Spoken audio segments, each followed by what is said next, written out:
If you paddle in the ocean, sooner or later you're going to have to learn about tides. What's important about tides is the fact that the two highs and two lows occur once every 24 hours and 50 minutes. Now you notice I said 24 hours and 50 minutes. That means it's not at the same time every day.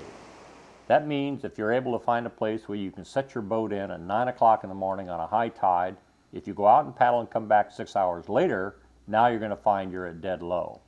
The best way to find out what's going to happen exactly at the place that you're going to be paddling, because the tidal patterns are different throughout the United States, you'd want to pick up something like the Eldridge Tide and Pilot book, or even perhaps a NOAA tidal table. Even online sites are available for determining what the tidal prediction is for a specific location where you can find exactly when high and low tide is on that day for that location.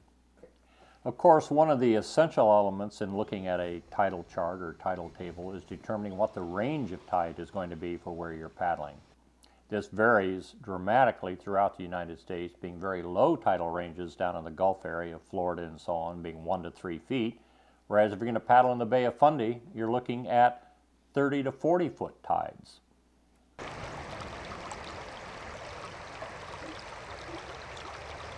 Tides also produce horizontal motion of the water in the form of currents.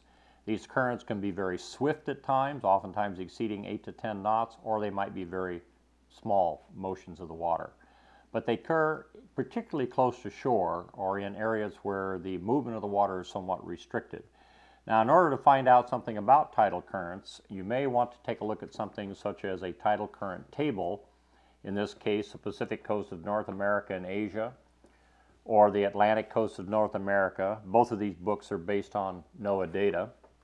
And these consist of tables which are for specific areas, and they are for each month of the year, and they give you the actual times and changes of the current as well as its direction. However, these are not the easiest charts to use.